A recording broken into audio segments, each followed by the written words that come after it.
Alors aujourd'hui, une nouvelle vidéo sur l'utilisation de la calculatrice pour calculer des puissances de 10. Alors cette notice est adaptée au modèle TI-83 pour les explications. Alors nous allons commencer par un premier exemple. Alors dans ce cas de figure, nous souhaitons réaliser une multiplication, par exemple pour calculer la masse d'un atome. Donc le calcul à faire est de 35 multiplié par 1,67 multiplié par 10 puissance moins 27. Donc en fait, vous avez la puissance de 10 qui est là.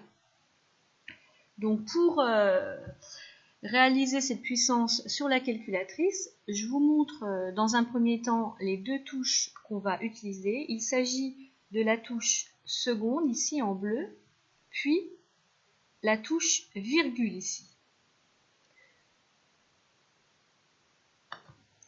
Quand on appuiera successivement sur ces deux touches, vous verrez la lettre E s'afficher sur l'écran de la calculatrice. Alors, je vais faire le calcul devant vous. Donc, 35 multiplié par 1,67 seconde virgule moins 27. Donc pour que le résultat du calcul s'affiche, j'appuie sur la touche Entrée. Donc la valeur affichée par la calculatrice est égale à 5,845 E moins 26. Donc quand nous allons retranscrire le résultat sur la feuille, il va falloir remplacer la lettre E par la puissance de 10. Donc en fait, ici vous avez le fois 10 qui correspond à la lettre E affichée sur la calculatrice. Donc on obtient bien 5,845 multiplié par 10 puissance moins 26. Alors nous allons maintenant voir un deuxième exemple avec le cas d'une division. Donc on veut réaliser la division 2,9 multiplié par 10 puissance moins 3 divisé par 620 multiplié par 10 puissance moins 9. Alors je vous montre le calcul. 2,9 seconde virgule moins 3 divisé par 620 seconde virgule moins 9.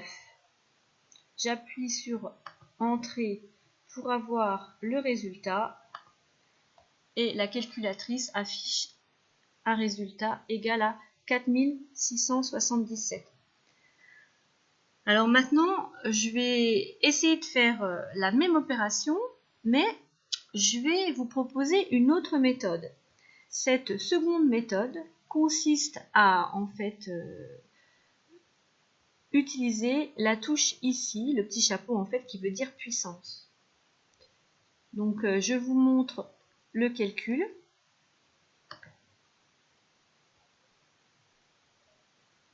Alors 2,9 multiplié par 10 chapeau moins 3 divisé par 620 multiplié par 10 chapeau moins 9. Alors, pour avoir le résultat, j'appuie sur Entrée. Alors, la valeur affichée par la calculatrice est 4,677 E-15. Alors, lorsqu'on va retranscrire ce résultat sur notre feuille, il ne faut pas oublier de remplacer la lettre E par la notation x10.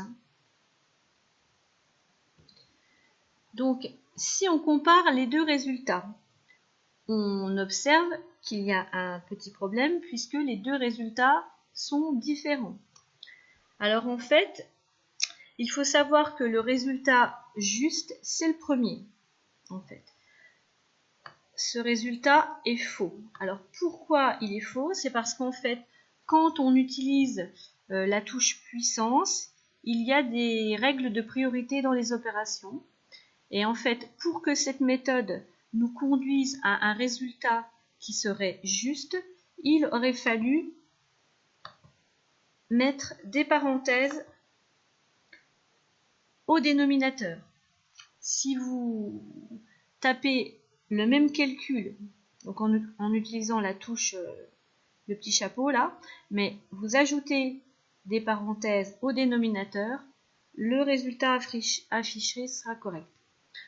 Donc, mon conseil est le suivant. En physique, il est préférable d'éviter cette méthode. Et comme la première méthode nous conduit à un résultat correct, même si l'on ne met pas de parenthèse, eh bien, je vous conseille de retenir cette première méthode. Eh bien, je vous remercie pour votre attention et je vous donne rendez-vous à une prochaine fois. À bientôt.